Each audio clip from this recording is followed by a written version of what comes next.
A'udzubillahi minasyaitonirrajim. Bismillahirrahmanirrahim. Assalamualaikum warahmatullahi wabarakatuh. Alhamdulillahirabbil alamin wa bihi nasta'in ala umuri dunya waddin. Wassalatu wassalamu ala asrafil anbiya'i wal mursalin sayyidina Muhammadin wa ala alihi wa ashabihi ajma'in. Ya al-haq adkhilna mudkhala sidikin wa akhrijna mukhraja sidikin wa ja'alna min ladunka sultanan nasira. Ja'al haq wa zahaqal batil innal batila kana zahuqa. Ya alim Allahumma alimna ma yanfa'una wa anfa'na bima 'allamtana wa zidna ilma wa arana al-haq wa warzuqna ittiba'ah wa arana al-batila batila warzuqna ijtinabah. Rabbana innana amanna faghfir lana dzunubana wa qina adzabannar. Amma ba'd. Alhamdulillah, segala puji dan syukur adalah milik Allah.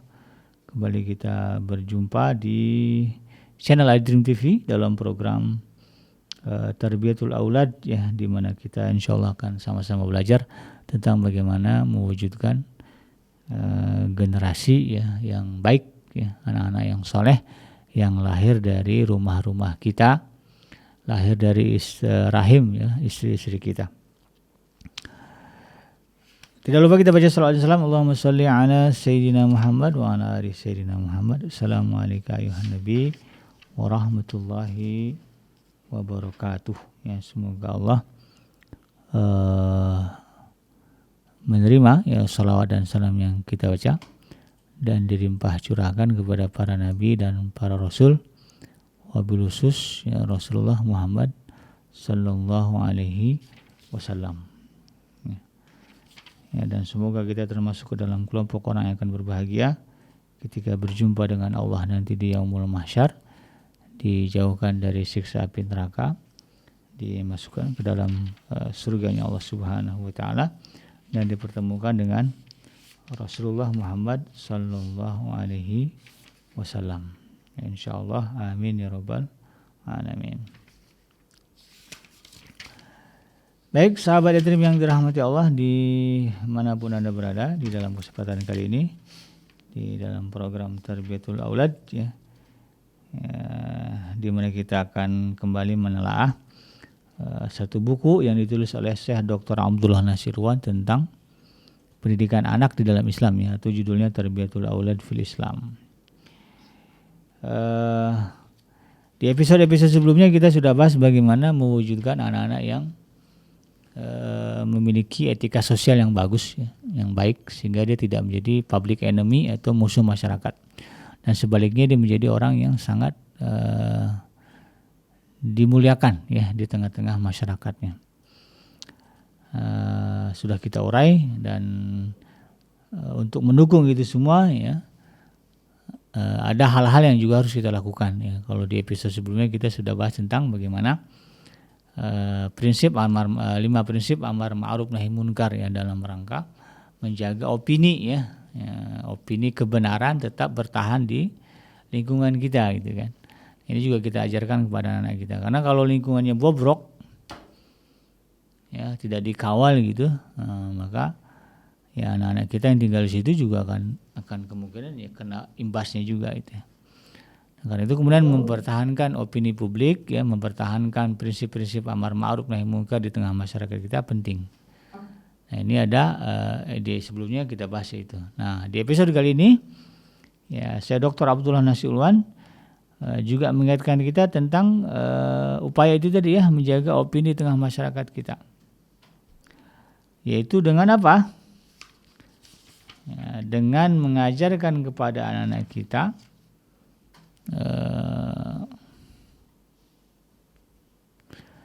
semangat beragama sebagaimana semangatnya para salafus saleh. Ya.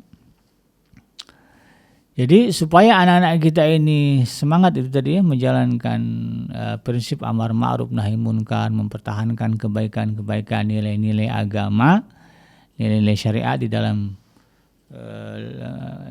keluarga dia, di lingkungan masyarakatnya, gitu kan. Maka anak-anak kita juga harus kita ajarkan tentang bagaimana, ya, semangat beragama para salafus saleh dulu. Orang-orang yang hidup, ya, setelah Rasulullah SAW itu kayak gimana. Ya, kita punya tokoh-tokoh yang masyhur, ya. ya, di dalam sejarah gitu kan. Nah, ini kemudian juga kita ajarkan ya, kepada anak kita perkenalkan ya, paling enggak ada, kalau di dalam Ahlus Sunnah wal Jamaah mazhab fikihnya itu kan ada 4 ya. Ada Imam Abu Hanifah ya, kemudian Imam Malik, Imam Syafi'i, lalu ada Imam Hambali ya. Paling enggak 4 tokoh ini kita perkenalkan. Nah, ini yang paling masyhur gitu kan. Tambah lagi tokoh-tokoh yang lain ya, yang masuk ke dalam kategori generasi salafus saleh ya. Nah, sehingga anak-anak kita punya gambaran ya, oh ternyata orang-orang dulu juga melakukan hal yang sama ya. Ya, jadi mereka ada acuan ya. Ya, dan ada muncul kekaguman itu ya, terhadap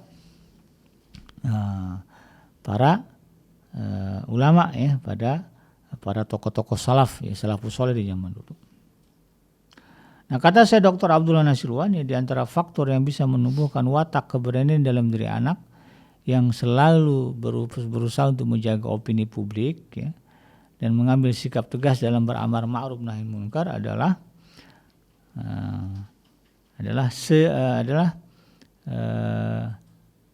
yang diteladankan oleh para salafus saleh ya, dan juga para pendahulu dalam mengubah kemunkaran dan meluruskan penyimpangan. Jadi, kalau berbicara amar ma'ruf nahi munkar, berbicara bagaimana mempertahankan Islam di dalam kehidupan seni-seni masyarakat kita, maka contohlah orang-orang terdahulu gitu ya. Kata Syekh Dr. Abdullah Nasirwan, karena mereka kalau bicara situasi dan kondisi kurang lebih sama ya, cuma beda zaman aja. Sekarang zaman modern ya. Dulu nggak ada mobil, sekarang ada mobil gitu kan. Dulu nggak ada internet, sekarang ada internet gitu. Tapi pola kehidupannya kurang lebih sama ya. Kebutuhan sama lah ya, perlu makan, minum gitu kan, perlu transportasi sama kan, perlu berinteraksi, komunikasi gitu. Cuma bentuknya aja yang sedikit berbeda. Nah, ini saya Dr. Abdullah Nasirwan karena itu kemudian memberikan contoh ya, kisah-kisah salafus saleh ya, di dalam menegakkan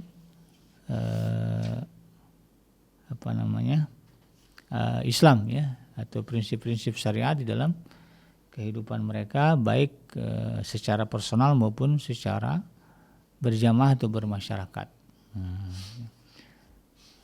Ada di sini misalnya tentang Imam Al-Ghazali ya. Kemudian ada juga tentang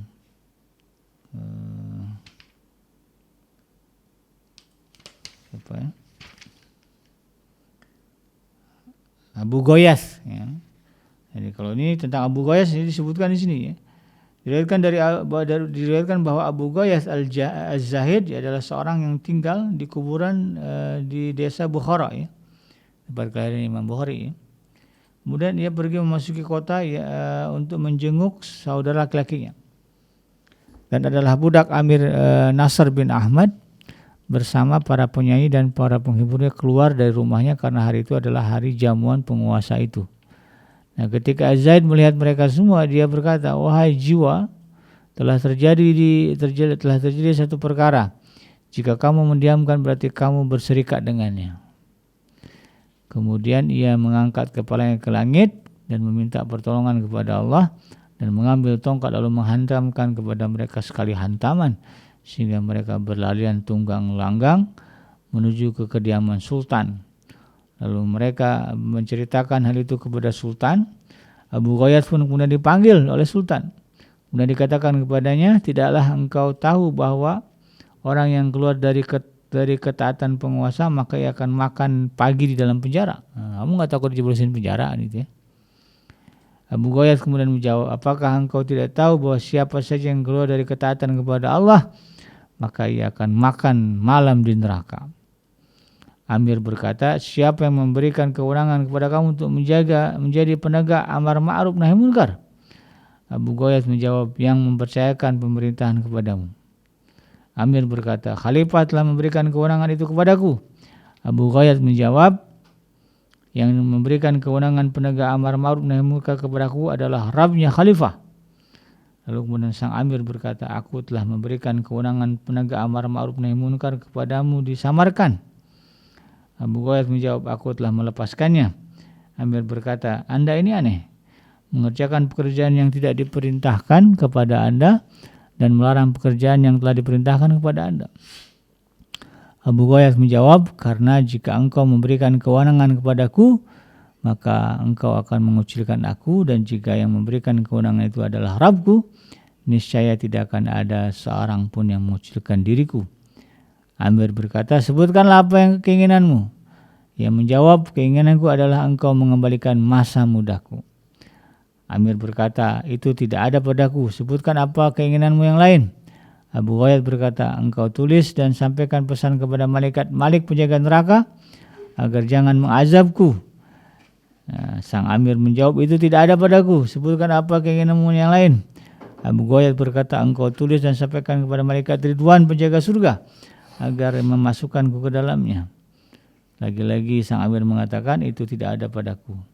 Abu Ghayath kemudian berkata, sesungguhnya semua itu ada pada Allah, pemilik segala kebutuhan, yang mana aku tidaklah meminta kebutuhan kecuali akan memberikan kepadaku. Kemudian Amir membiarkan Abu Ghayath pergi. Jadi saking beraninya Abu Ghayath ini ya, tidak punya rasa takut ya, dipanggil ke istana sekalipun dijabanin ya, karena memang ya, imannya mantap ya, kemudian akalnya ya, kepintarannya jalan ya, cerdas, kemudian imannya kuat.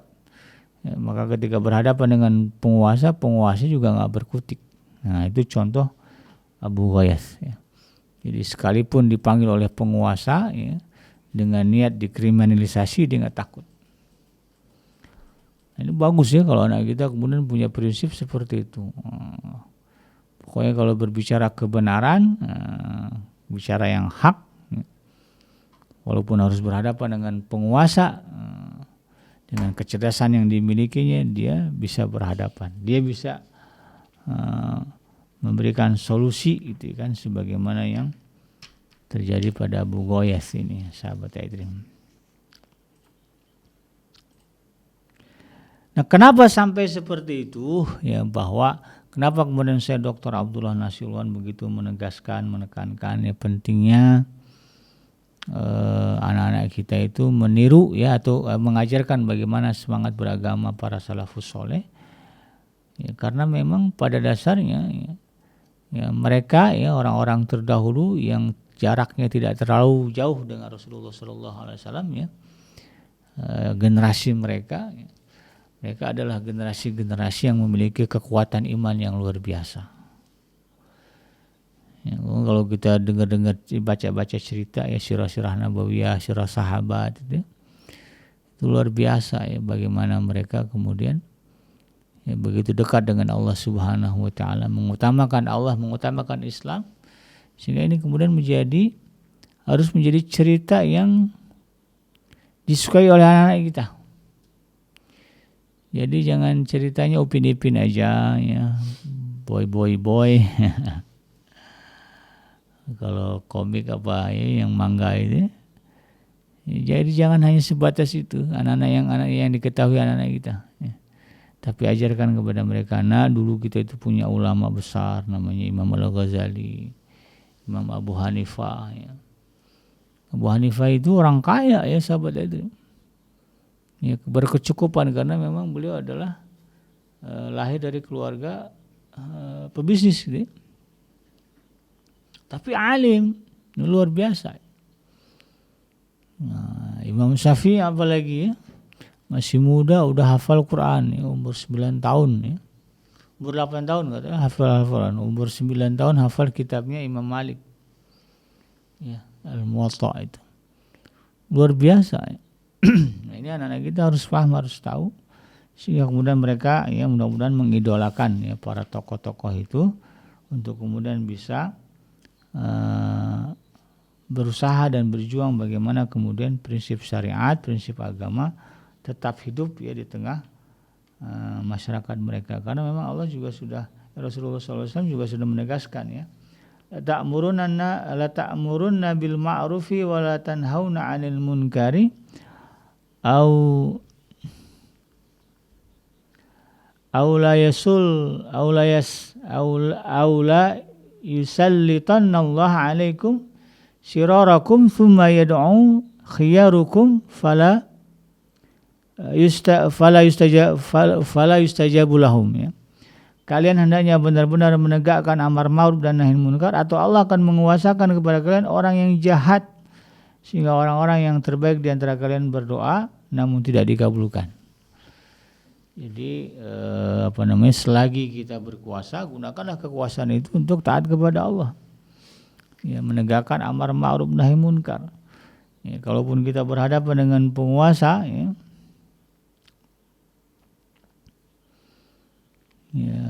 penguasa yang jahat, nah ini udah repot dah ya.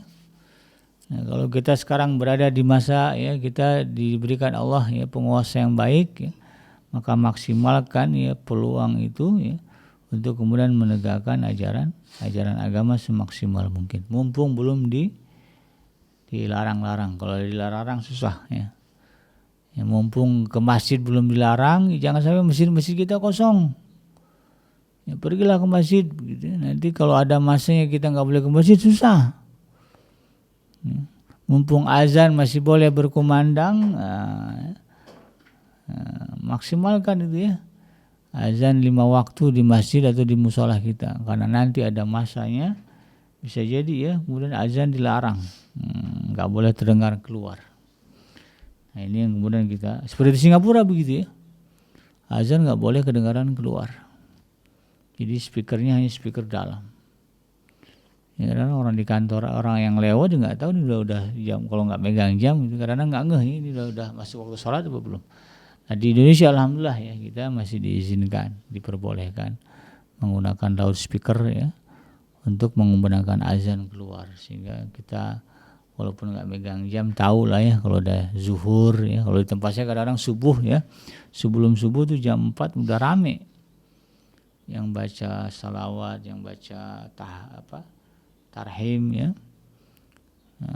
mau ngebangunin orang, ada yang ngaji, sehingga kita tahu ini udah subuh nih. Itu pentingnya kemudian kita memanfaatkan kondisi dan situasi saat ini untuk menegakkan amar ma'ruf nahi munkar.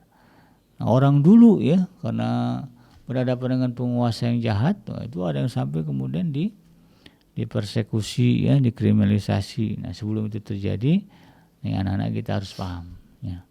Nih kamu nih masih alhamdulillah ya anak-anakku ya bisa ibadah dengan merdeka. Lihat ya saudara-saudara kita di Palestina, mereka nggak bisa ibadah dengan leluasa karena negeri mereka dijajah ya. Mereka sedang berhadapan dengan tentara-tentara Zionis gitu. Makanya kemudian jangan sampai peluang kamu sekarang beribadah dengan leluasa itu kamu sia-siakan. Itu juga kemudian kita harus pesankan kepada anak kita. Karena pada dasarnya ya waktu yang ada pada anak kita ini adalah waktu terbaik yang harus dimanfaatkan semaksimal mungkin dengan perbuatan-perbuatan baik ya. Termasuklah kemudian prinsip tausiah ya, saling mengingatkan di dalam kesabaran dan dalam kebenaran dan kesabaran sebagaimana Allah firmankan dalam surah Al-Asr, wal asri, demi waktu asar ya, innal insana lafi khusrin, sungguh manusia itu betul-betul rugi ya, illal ladzina amanu wa amilus shalihat, kecuali orang-orang yang konsisten dengan imannya dan konsisten dengan kebaikan-kebaikannya. Wa tawassaw bil haq, mereka juga gemar saling mengingatkan di dalam kebenaran. Wa tawassaw bis sabr, mereka juga saling mengingatkan di dalam kesabaran ya. Jadi itulah ya yang kemudian kita harus perjuangkan untuk anak-anak kita ya, ajarkan anak-anak kita bahwa dulu ya orang-orang dulu ya banyak ya anak yang semangat beragamanya luar biasa, sehingga kemudian negara tempat mereka berada merasakan berkahnya. Orang-orang yang ada di sekitar mereka juga merasakan berkahnya. Islam bisa bertahan ya sekian ribu tahun ya, misalnya pada masa kekhalifahan misalnya Bani Abbasiyah ya, itu kan luar biasa ceritanya. Islam bisa bertahan misalnya di mana ya, di Cordova dulu kan berapa ratus tahun itu ya. Kenapa itu terjadi? Ya itu tadi ya, ada orang-orang saleh yang konsisten ya untuk kemudian secara semangat ya, mengedepankan amar ma'ruf nahi munkar. Itulah sahabat Yatim ya, yang benar datang dari Allah Subhanahu wa taala dan yang salah semata-mata dari kealfaan dan kelapan saya pribadi. Saya bikin ini pamit dulur. Hasbiyallahu la ilaha illa huwa alaihi tawakkaltu wa huwa rabbul arsyil azim. Subhanaka Allahumma rabbana wa bihamdika asyhadu an la ilaha illa anta astaghfiruka wa atubu ilaik. Walhamdulillahirabbil alamin. Assalamualaikum warahmatullahi wabarakatuh.